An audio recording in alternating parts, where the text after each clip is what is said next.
Olá, Lena, é uma dificuldade tremenda, né? Bom, para isso eu fui atrás de um clínico geral, Dr. Rodrigo Correia, ele que já está aqui conosco para falar para a gente dos cuidados que precisam ser tomados, né, doutor? Seja muito bem-vindo ao NT Sul de hoje, uma ótima tarde.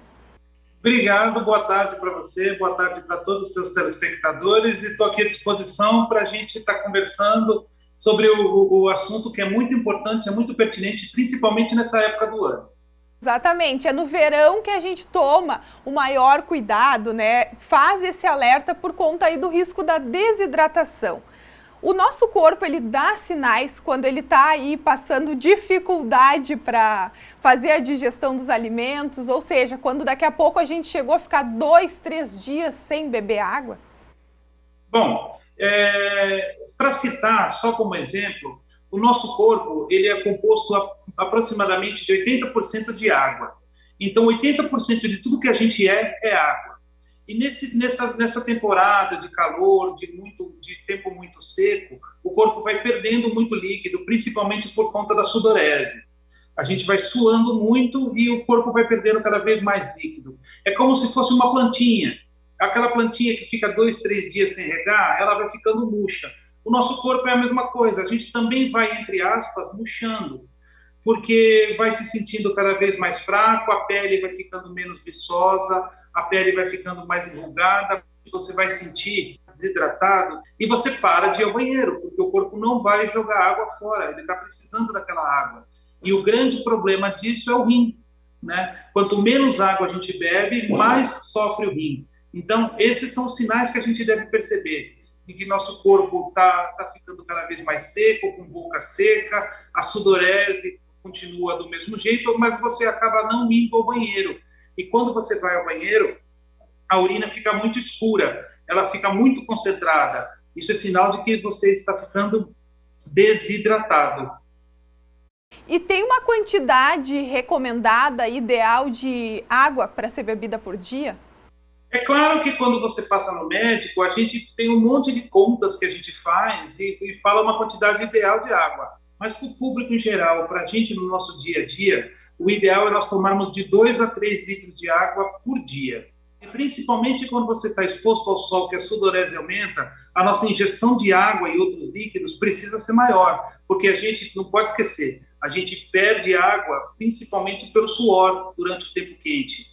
Então, a ingestão de água para quem trabalha na rua, para quem está exposto ao sol, é uma ingestão de água que tem que ser ainda maior. Então, 2 litros de água para quem fica em casa e quem está exposto ao sol, pelo menos 3 litros. O ideal é andar com a garrafinha e ela está tomando ela o tempo todo.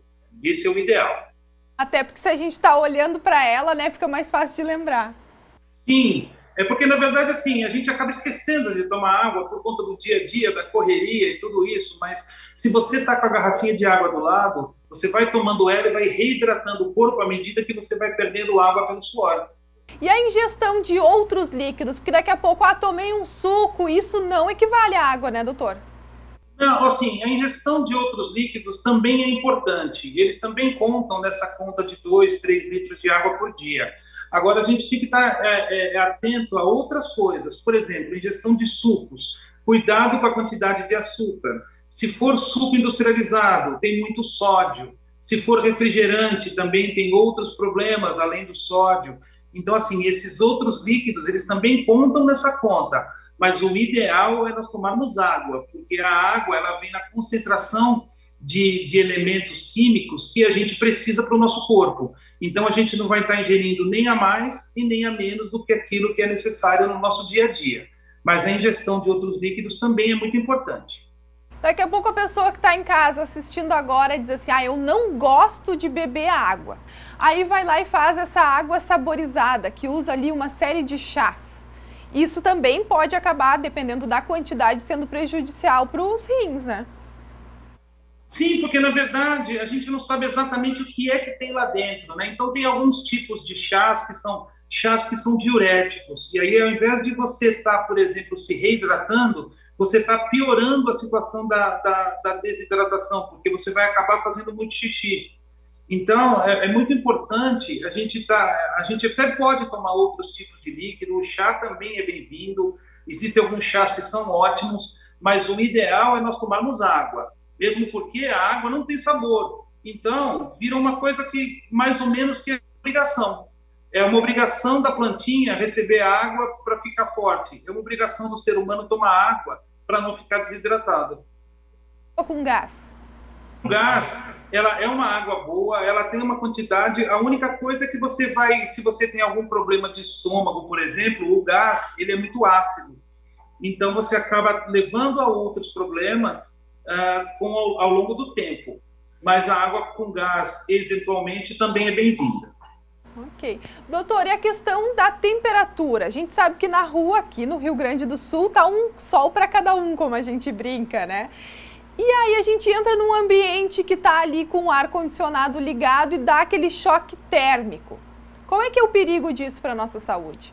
Na verdade, o grande problema disso é a concentração de pessoas que acaba ficando muito mais próxima uma da outra.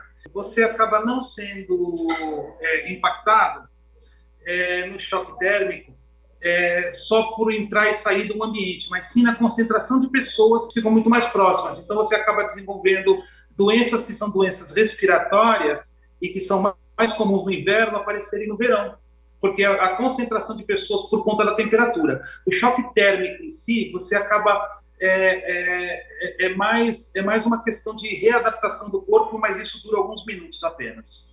É rápido? É rápido, o corpo se adapta rapidamente, porque a nossa temperatura do corpo ela é constante, ela fica em 36 graus em média. Então, assim, quando a nossa temperatura externa está maior do que 36 graus, a gente começa a suar para tentar diminuir a temperatura do corpo. É esse o mecanismo. Quando nós entramos num ambiente que está com menos do que 36 graus, o corpo estanca essa sudorese, a gente para de suar e o corpo se readapta para manter a temperatura constante em 36 graus. Ok, entendido. E aí, a trabalhar a exposição ao sol em excesso, isso pode ser prejudicial para a saúde? Então, a exposição ao sol em excesso, ela pode ser prejudicial em vários fatores. O primeiro deles é essa desidratação que nós já comentamos no começo. A gente acaba perdendo muito líquido, muita água, e o corpo acaba sofrendo por essa falta de líquidos, tá? Outro problema é a insolação, porque assim, o sol ele também tem outros fatores de raios ultravioleta e tudo isso. Então você acaba levando a queimaduras, você pode estar desenvolvendo outros mecanismos que acabam atrapalhando o dia a dia da pessoa. Mas o mais importante e o mais rápido, a primeira coisa que acontece é a desidratação. Então, muito cuidado às pessoas que ficam expostas ao sol, que trabalham na rua. São dois os conselhos que nós temos que dar num primeiro momento que são fundamentais. Levar a garrafinha de água e beber ela o tempo todo, não é levar para passear, tem que estar levando ela e estar enchendo ela e sempre repondo e bebendo o tempo todo, e usar protetor solar, para evitar queimaduras e processos de insolação. Curiosidade agora, que acredito que o pessoal de casa daqui a pouco se identifique. Essa água, se muito gelada, ela também acaba tendo aí um prejuízo para o nosso organismo, para o nosso rim, como você falou no início? Não, a água gelada, ela vai dar aquela sensação de frescor num primeiro momento, mas à medida que ela desce para o estômago, ela também é aquecida. Não tem tanta diferença entre água muito gelada e água a temperatura ambiente, que contrasta demais com a temperatura do corpo e você acaba ingerindo um pouco menos. Então, o ideal é uma água não morna, né? Mas uma água que esteja ao natural para você conseguir ingerir a quantidade correta de água. Entendido, então. Dr. Rodrigo Correia conversou com a gente, trouxe aí esses esclarecimentos importantíssimos, né? Falando de desidratação e levando um alerta para quem está em casa sobre a importância de beber muita água. Não é levar a garrafinha para passear, não, né, doutor? Muito, muito obrigada aí por a sua participação aqui conosco. Eu que agradeço, uma boa tarde a todos os gaúchos e estou à disposição para quando precisar de outras informações. Muito obrigado.